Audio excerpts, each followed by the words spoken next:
Welcome to Kiss the Reviews. I'm Armando. That's Corey. And today we're doing 1983's The Outsiders. Do you think that the Stay Gold Ponyboy is the most misquoted movie line in history? If it's not the most, it's one of the top ones. Because 99% of people, myself included, I think 9 times out of 10 will say Stay Golden Ponyboy. And having just watched the movie, it's Stay Gold. Stay Gold Ponyboy.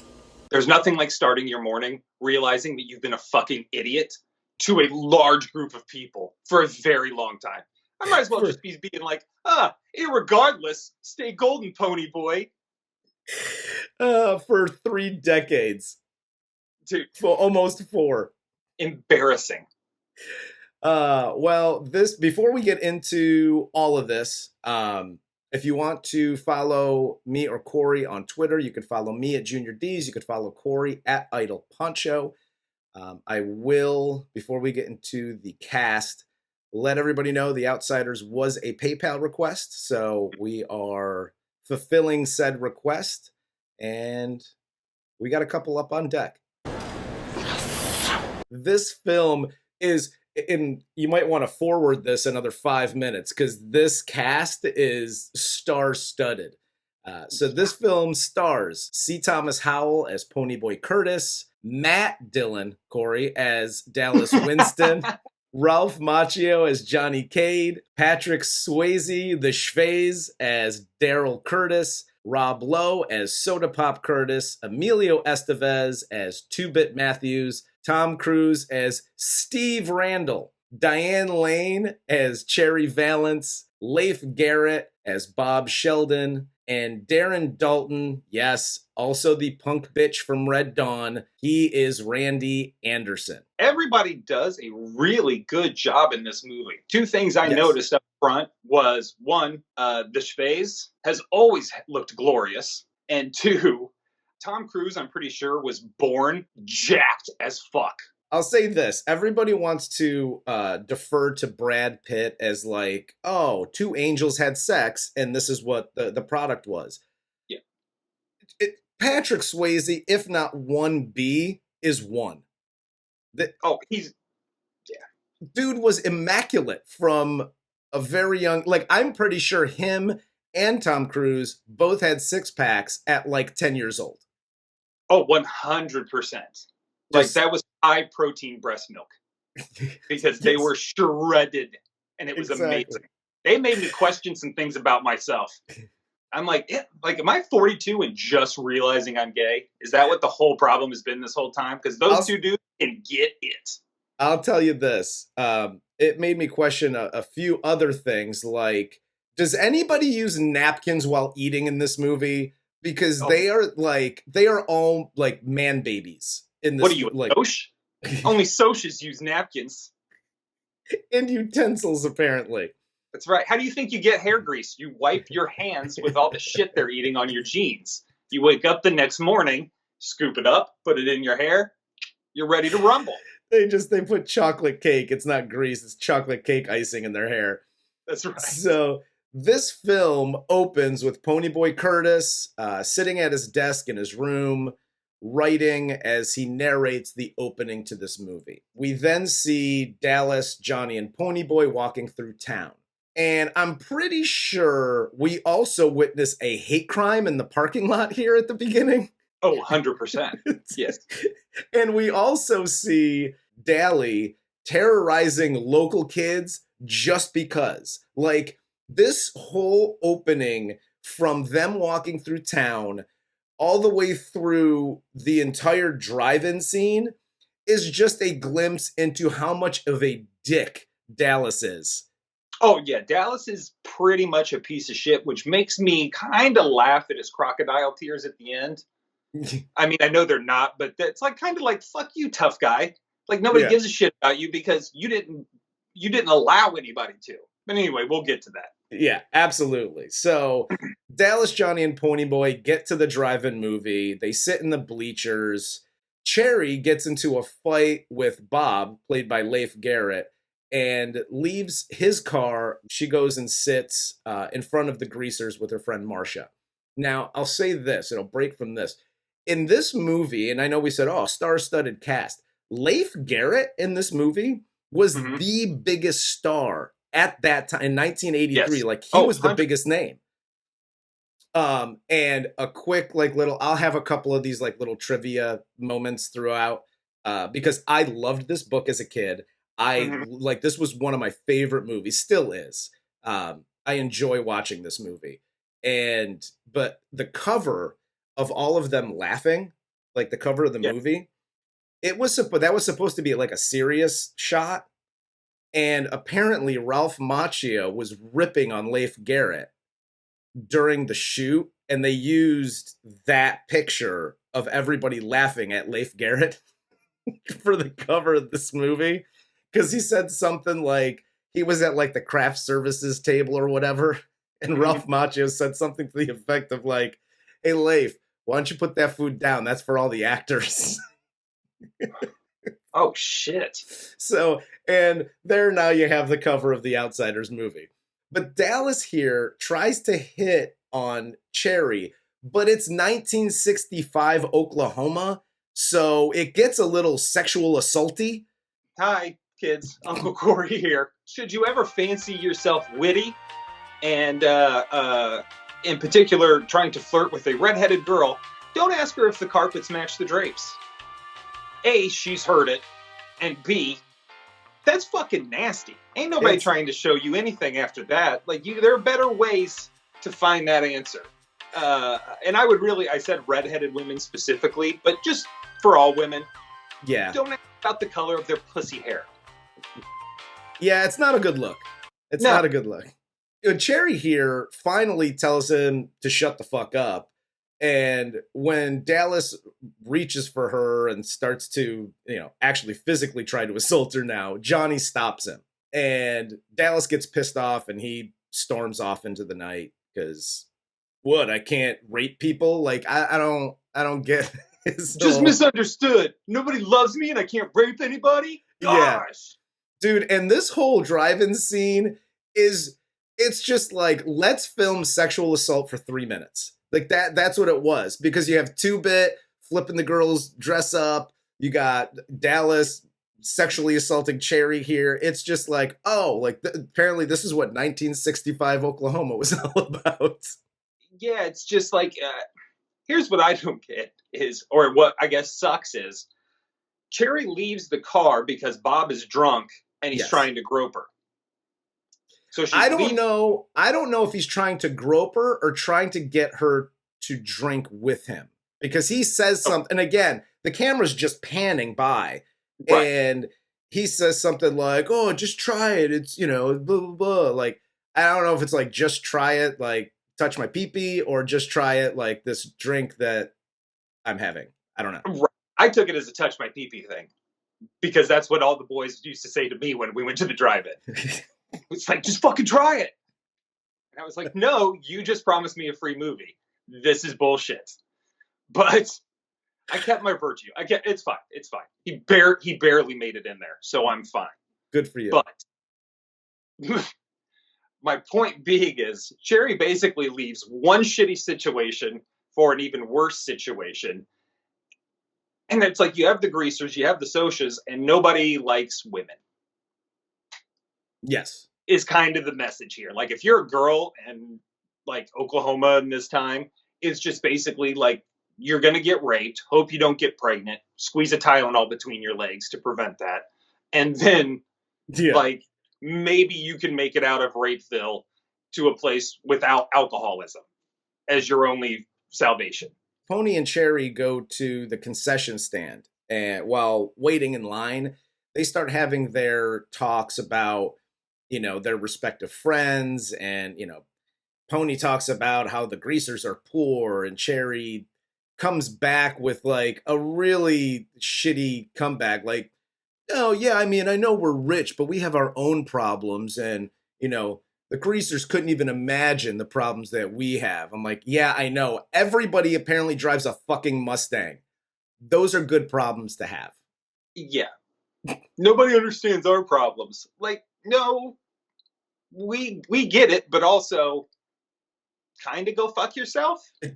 Exactly. Like, it's just, it kind of goes back to what we've always been talking about. Anytime we get into one of these situations where, like, wrong side of the tracks, different races, whatever, don't just follow back with, well, we have our problems too. Because it's not about, like, your problems aren't real compared to theirs. Yeah, exactly. They have things like, I don't have parents and none of us know how to cook, so all we know how to do is make chocolate cake. Like, they're having real issues. Like last week, great example. Last week, I had a bad Sunday. My football team lost. My fantasy football team lost. My fucking cable went out, so I could barely watch a game at all. Like, everything that could happen badly for my day happened. However, when I told you about that earlier in the week, I said, what? I understand these are white people problems. Exactly. Like, this is very, like, as far as a problem is concerned, it's very low key. Cherry's problems are very low key. Like, her fantasy football team lost. Calm down. Like, you're not going to go hungry tomorrow. Back at their seats, 2-Bit joins the group, and after the movie ends, Bikini Beach Party or whatever the fuck they're watching, Cherry, Marcia, 2-Bit, Johnny, and Pony are all walking together out of the theater. And they get pulled up on by Randy and Bob and the Socias in Randy's Mustang with a spotlight on it, like a cop spotlight. Yeah. That was one of the weirdest things, and I've never noticed it, and I've seen this movie 100 times. I never noticed that until watching it this time through. I was like, he's got this beautiful Mustang and then randomly just puts a fucking spotlight on one of the rear view mirrors. Yeah, I thought when they first rolled up, I thought it was DMX because he used to do that shit. I might have said, something to the effect that I am the police. Yeah, something like that. Randy rolled up on him like, arr, arr, arr. That's right. Like, I pulled them over. Why? Because they wouldn't respect my authority. You're not a real fucking cop, DMX. Authority. Damn right I have authority. Fucking love that guy. R.I.P. DMX. Well, Bob here is drunk. So they all get out of the car. Bob's drunk. They almost get into a fight. 2-Bit immediately pulls out a knife, smashes the end off the bottle, hands it to Ponyboy to use as a weapon to avoid the fight. Cherry kind of interjects, and then she reluctantly goes with Bob. 2-Bit's not taking any shit here. No, and he quickly, it's just like, hey guys, ooh, knife, break, bottle. Here you go, Ponyboy. Let's stab some bitches. Like, it's a quick turnaround. He's ready to go at any moment. He practices what we have preached so often on this show, which is, if it's going to go to there, just fucking take it there. Let's skip through the bullshit, skip the preambles. Here's my knife. My buddy's got a bottle. Come on. They break off here. The boys walk past Johnny's house, and they hear Johnny's parents having a fight. Johnny decides he's going to sleep out in the vacant lot near his house until his parents stop fighting. And Ponyboy falls asleep with him in this vacant lot, wakes up in the middle of the night, and heads home. He's confronted by Darry, his oldest brother, for staying out so late. And when SodaPop, his other brother, tries to stop the argument, Darry pushes Pony, sending him to the floor. And then Pony runs out of the house, finds Johnny in the vacant lot, and they walk to the local park to run away. We're running away from home. Like, after this scene, I have to keep reminding myself throughout this movie that Ponyboy is 14 years old in this movie. Exactly. There's a watching it, I was like, yeah, you got pushed and you fell down and you run out of the house, and poor Johnny's sleeping in a goddamn vacant lot like a hobo because his parents are fighting all the time. Like, Johnny, in all honesty, Johnny is by far the most fucked up person in this group. I don't give a shit how tough Dallas pretends to be. He ain't shit compared to the trauma Johnny has endured. Absolutely. I don't blame Johnny for what happens next at all. Because Rings is constantly showing up and threatening me and has once just beat me to a fucking pulp. You're goddamn right you're getting one in the kidney. In this next scene, the Socias find Ponyboy and Johnny in the park.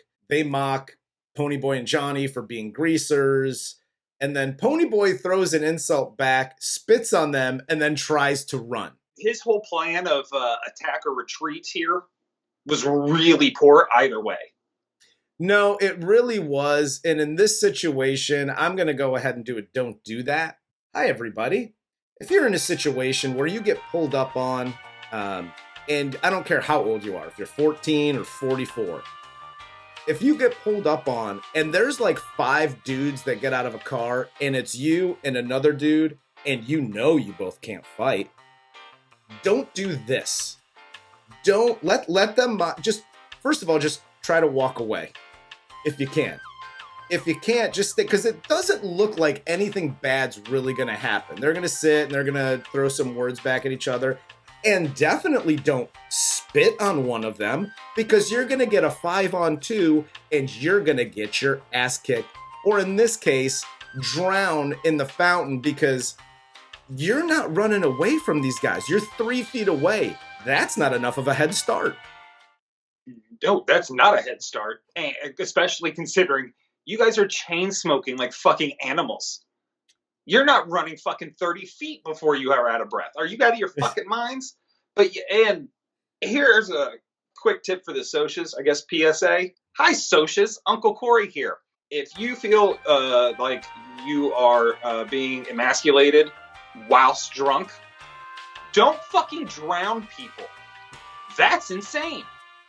That's what psychopaths do. This is a town full of psychopaths. There is not one normal brain in this fucking town. It is the most insane thing I've ever seen. Instead of getting jumped, they try to drown him. Even if you're fucking around with somebody, that shit ain't funny. No, That's taking it to an extreme where, and again, you deserve to get stabbed. For like, what happens next is exactly what should happen. If me being the chicken shit that I am, see you, my best friend, getting drowned by a gang of people, one of them has to die. Because there's no other way to get them to stop. I think they're killing you. Of course it's self-defense. Like this. Well, this is don't drown people when you get in a fight. Just fight them. In the next shot, you have the Socias catching Ponyboy pretty quickly. They knock Johnny to the ground, and then they try to drown Ponyboy in the fountain. Johnny then pulls out a switchblade, stabs Leif Garrett. The next shot, because you get the blood wash over the screen, which I was like, dope transition, Francis. But you get Ralph Macchio like leaning up against the fountain. Ponyboy's kind of in a stupor, knocked out, whatever. And then you have Leif Garrett's lifeless body. But this next scene, right after Johnny stabs him, Ralph Macchio does such a great job in this scene. His reaction for killing someone for the first time seems pretty spot on. I wouldn't know that to be a fact because I've never killed anybody. But I mean, the acting here is phenomenal by Ralph Macchio. And anybody that judges Ralph Macchio's whole career on The Karate Kid needs to watch this movie, because Ralph Macchio is a hell of a fucking actor in this. 100% agree with that. And I got your back, man. I get where you're going. He's never killed anybody. So Johnny decides that he and Ponyboy should find Dallas, who'll be able to help them. They get to... Dallas apparently lives in like this dirty, like fucking honky tonk bar type place. Lives in the tin roof shed that the jerk off from Tremors lived in. Exactly. Except there's a bar and pool table and dirty people. Well, I mean upstairs. His upstairs is a tin shack. The bar is dope as shit. Yes. And it has to feel cool, like walking down. Like I've always thought it would be neat in my younger days to live above a bar. Thank God I didn't, because I would be raging alcoholic with like 3 other people's kidneys inside of my body right now. But being able just to kind of strut through your bar barefoot and with the shirt off while everybody else is just, conducting business is pretty amazing. As far as the roughneck life is concerned, it's a pretty dope one. Yeah, absolutely. And so they get with Dallas. Dallas gives them a gun, some money, gives Ponyboy some clothes because he's soaking wet, and tells them where to go to hop the train to get out of town. And here's a old abandoned church hideout. You can hide out there and lay low for a few days, or longer. I would have gone with longer, but you can hide out for a few days, and I'll come and get you when the coast is clear, basically. Hi, kids. Uncle Corey again. Get a friend like Dallas. Don't have to be like Dallas. You don't have to get into the shit that Dallas is into, but have that friend, because sometimes shit happens. And when shit happens, the only friend you're going to be able to count on is a Dallas. So get one. Johnny and Ponyboy here hop the train. They make it to the old abandoned church. And the next morning, Johnny comes back with groceries and supplies. Johnny tells Pony that they have to cut their hair. And for some reason, Pony has to dye his hair. But Ralph Macchio's like, dude, do you see these locks? I ain't, like, I'll cut it. I'll wash the grease out, but I ain't dyeing it. Well, in fairness, if you're trying to be inconspicuous, Ralph Macchio would look very close to Wesley Snipes in The Demolition Man if he tried to dye his shit blonde. Very true. You will stand out like a sore thumb in 1960s Oklahoma, Chief. Just don't do it. The next scene is them cutting their hair with Johnny's switchblade. And I have some questions here because Johnny goes to the grocery store, gets supplies. He buys Gone with the Wind. He buys a deck of cards. He buys all this shit. And apparently he forgot to add scissors to his shopping list. So they have to cut their hair with, his dull switchblade that, by the way, he just stabbed somebody with like a day ago. And Ponyboy here, I know he's 14, right? But he is such a punk bitch when it comes to cutting his hair and dyeing his hair. Yes. And like in my head, I'm like, listen, I get it. You're 14, but nut up, kid, because you're trying to beat a murder rap here. Like, exactly. This isn't, oh, my brother pushed me down and we're running away. This is my buddy killed somebody and we're trying to lay low. Nut up, take it, and stop whining about like, it hurts. I don't like it. Just don't pull so hard. Quit gabbing. Ow! Sorry, man. Can I see now? It's just ain't us. It's like being in a Halloween costume you can't get out of, and I hate it. Cut your hair, dye it, and shut the fuck up about it. Pretty much. They're looking at the sunrise like the next day. They're admiring its beauty and such. As you do. As you do. And Ponyboy recites Robert Frost poem, Nothing Gold Can Stay, that Johnny takes to heart. They talk about that a little bit. And we then get a montage of them just killing time, waiting for Dallas to show up. They're playing cards, reading Gone with the Wind, trying to catch rabbits for some strange reason. 4 days later, Dally shows up. He's got a letter for Ponyboy from his brother SodaPop, and he takes them to the local Dairy Queen to get some food. As they're eating, and Dallas is giving them the lowdown on what's going on back in town, the Socias and the Greasers are planning a big rumble to settle things after the death of Bob, and Cherry is acting as the go-between for the two gangs. And it shows Ponyboy here. This is the first example of people don't know how to use napkins here. Ponyboy's eating like this barbecue. He just got shit all over his face, and he's just like, yeah, dope. And I'm like, you don't feel that? Again, I know you're 14. You're not 4. You can use your, okay, you're a dirty boy, whatever. Use your hand. There's shit on your face, dude. That, I don't know why, but that bothered me. Did you call him a dirty boy? I did. Dirty boy, dirty, dirty, dirty.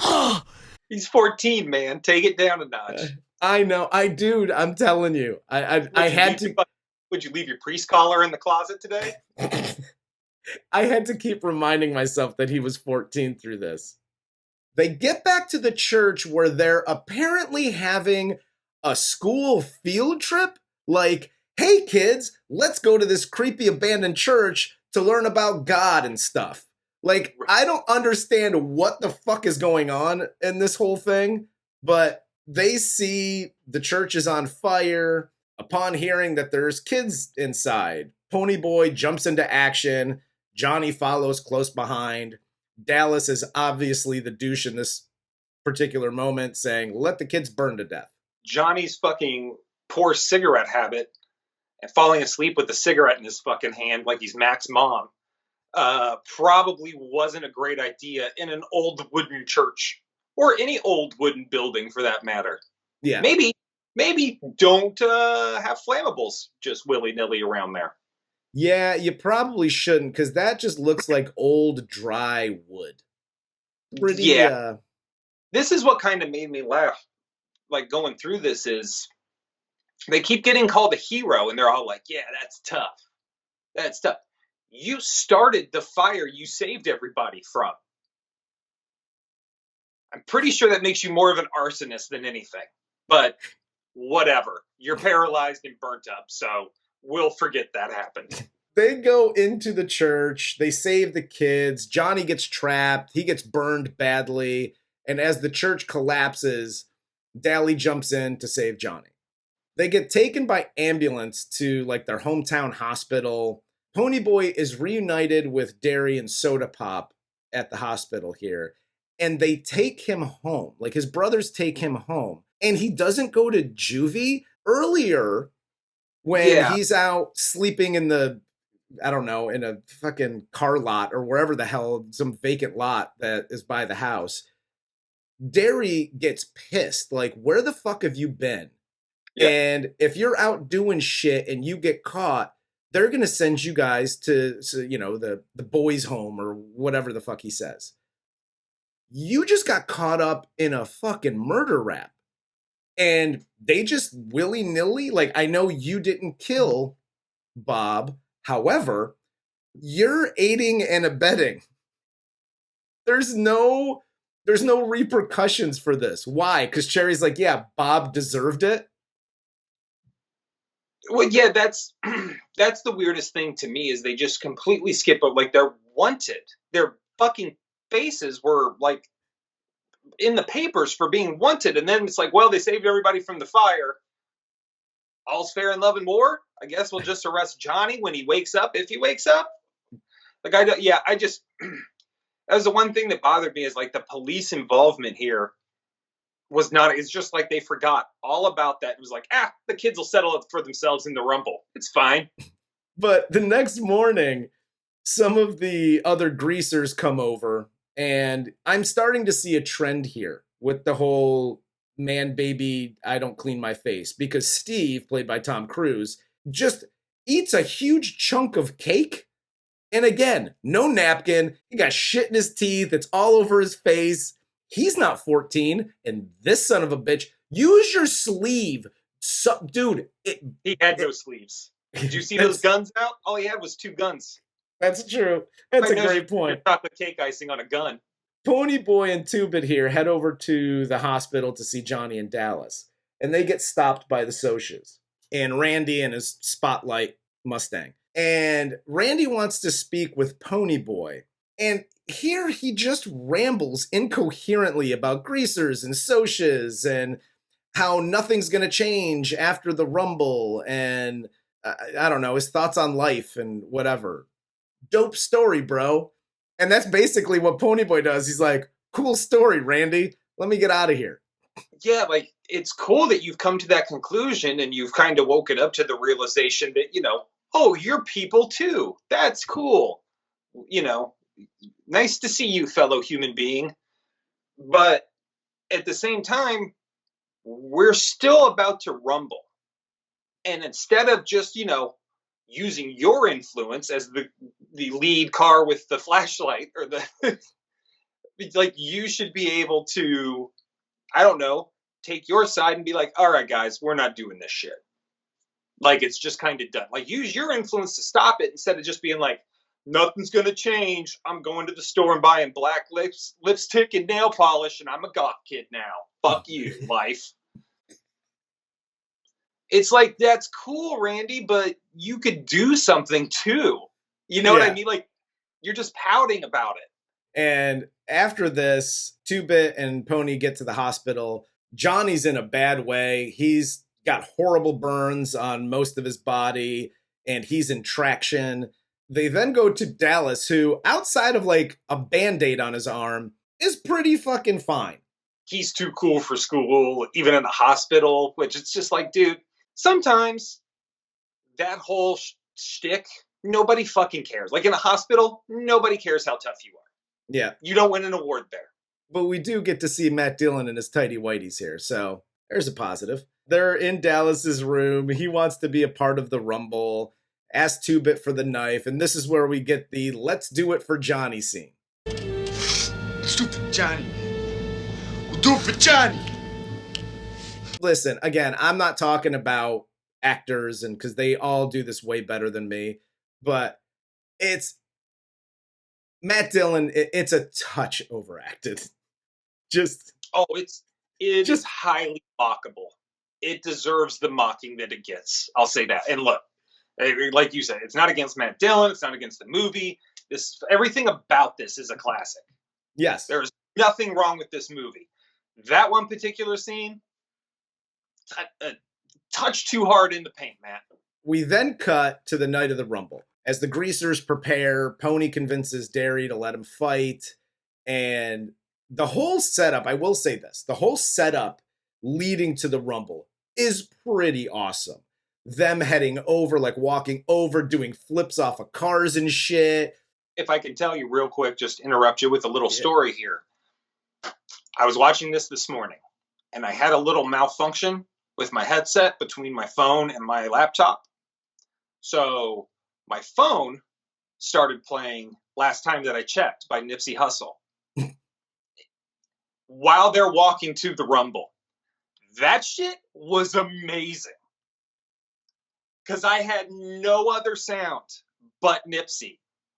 And they're going through the whole movie, walking and doing. I'm like, yo, this shit just got turned up a notch. Let's go. I was ready to rumble. I was loving it. This is like. So next time you watch The Outsiders, line that up real nice. This is like the whole Wizard of Oz and Pink Floyd thing, except the Rumble begins here in the rain, and the first punch is thrown. Ponyboy gets knocked on his ass, and I actually read here that this Rumble scene in the rain was fucking awesome. But definitely. It took a week to shoot. And the first punch that got thrown that hits Ponyboy actually hit C. Thomas Howell in the face and knocked him out cold on set. Oh, shit. Yeah, well, it was. It looked like it because he does not take that well. No. He goes down like a sack of potatoes in that. I could see why his brother was trying to keep him at home. Because, homie, that's the thing. In a Rumble, you got to be able to take a punch. Yeah. Like Tom Cruise in this Rumble is kicking wholesale ass. He's already in Mission Impossible mode in this fucking movie. He's fucking hip flipping people, fucking like taking a punch and like elbowing a dude while he's punching another guy. He went fucking nuts. Yeah, he went ham in this. It was awesome. I'm just sitting there like, God damn, Tom Cruise. Tom Cruise and Patrick Swayze were just destroying motherfuckers in this. And I love how Patrick Swayze, when they get to the Rumble, he doesn't care. He's taking on literally the entire graduating class from his year and is beating the shit out of all of them. No, it's awesome. This whole scene is great. And you have, Dallas coming over the car. I'm gonna rumble without me. I don't even know what the fuck he says there. But he's jumping over the car and he's like, yeah, I want to rumble too. So rumble ain't a rumble without me. So the greasers win the Rumble. They're super excited. Yay, we won. And as everyone is celebrating, Dallas takes Ponyboy, who got the shit knocked out of him this entire Rumble, to the hospital to go see Johnny. They should have taken him to the hospital to get some goddamn stitches and check him for a fucking concussion. Yeah, reinflate that motherfucker's lungs, because he's got some issues, dude. He is fucked up. Yes. he takes a beating. And by the time he gets home after Johnny dies, spoiler alert, sorry. By the time he gets home after Johnny dies, he looks so much better. Like the death of Johnny just cured him. I don't know if he rubbed like Johnny's virgin blood on his face or whatever, but he looks so much better within that short amount of time. It's crazy because he looked bad when they were walking in the hospital. He looked real, like internal bleeding, broken ribs. This motherfucker's about to legit die too bad. As they sit with Johnny in the hospital and talk about the victory in the Rumble, Johnny dies, but not before he tells Ponyboy to stay gold.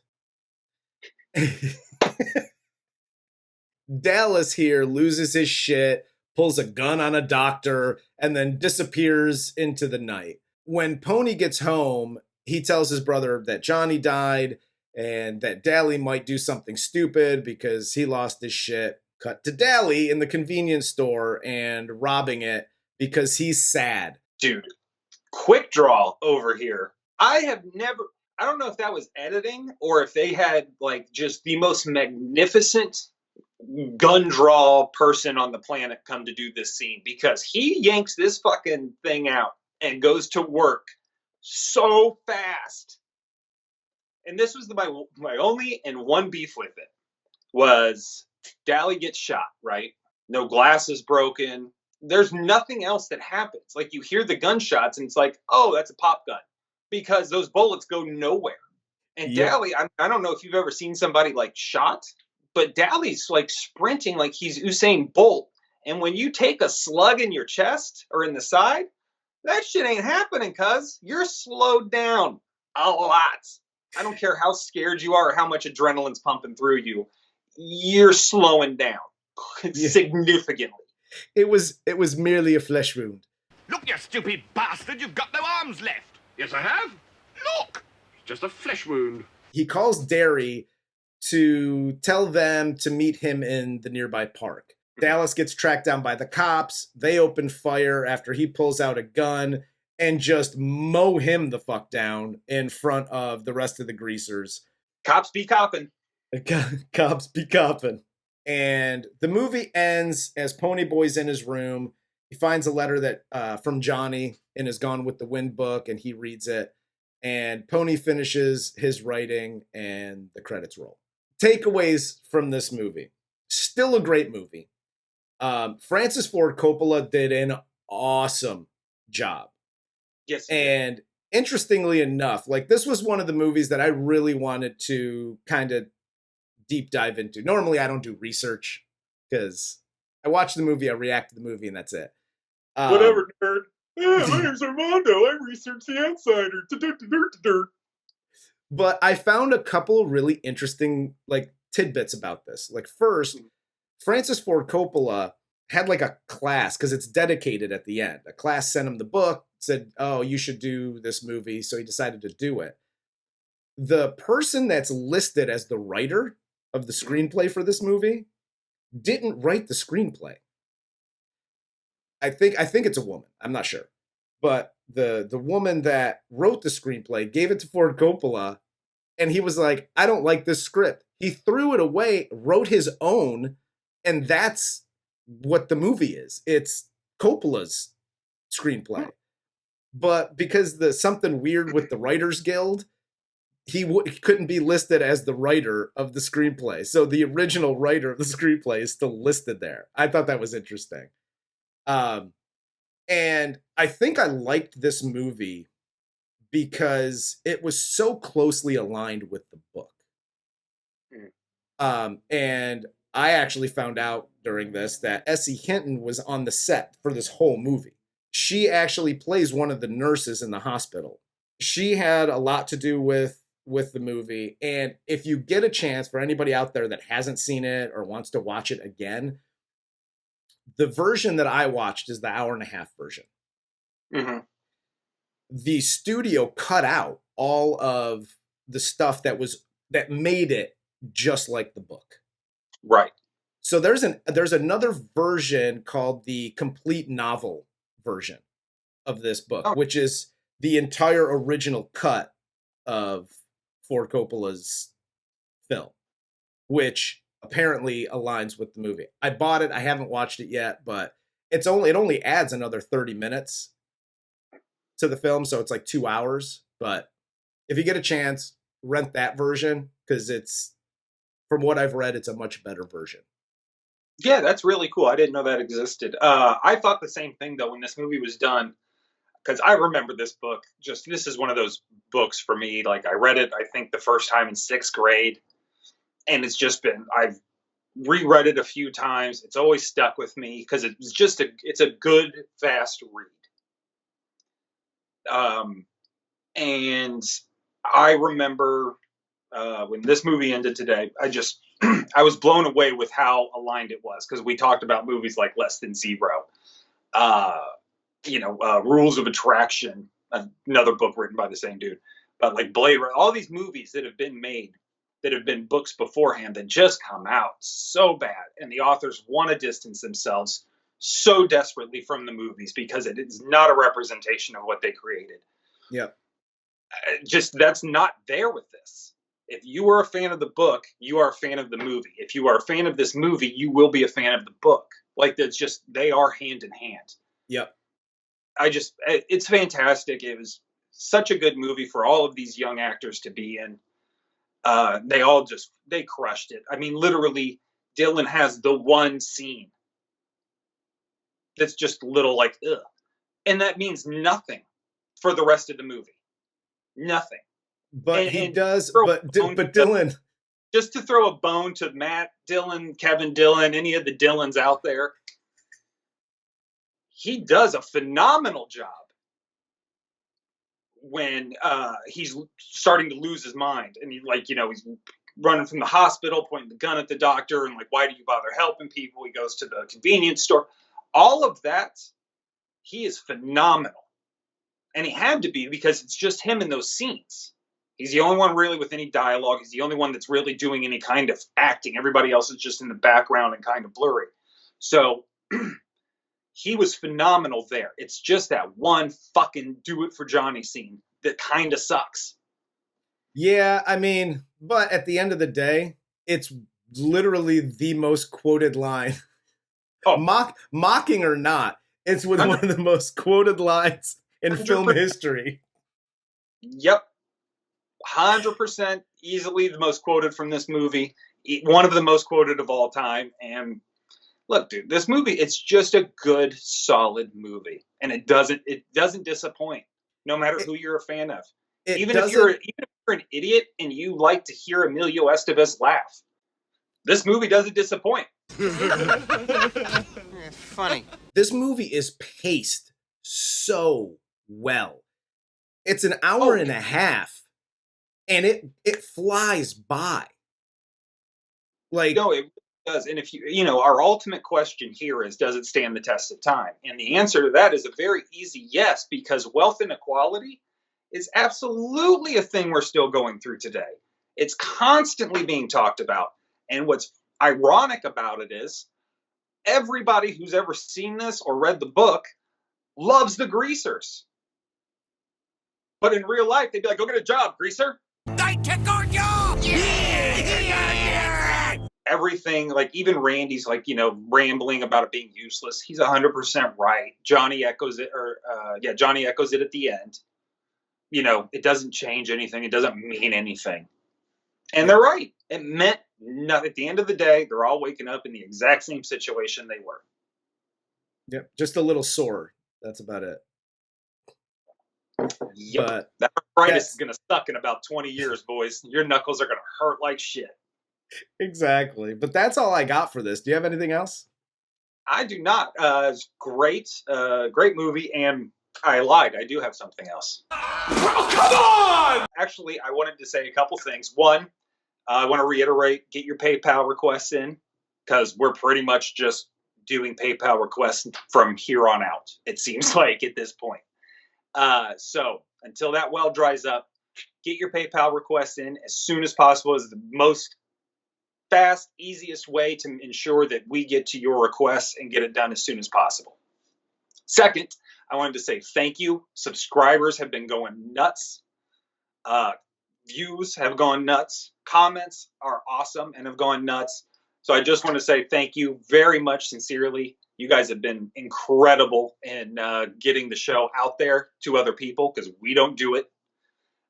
So it has grown because of you guys, and I love personally talking with you. Armando was like, I hate people. I don't ever want to talk to them in the comments. I want you to do it. I took that responsibility, and it has been fantastic. I absolutely love it. So keep commenting. Share this, please. Continue to share it. And like I said, we will continue to do what we do. Absolutely. And Corey knows words and things, so I'll just say ditto.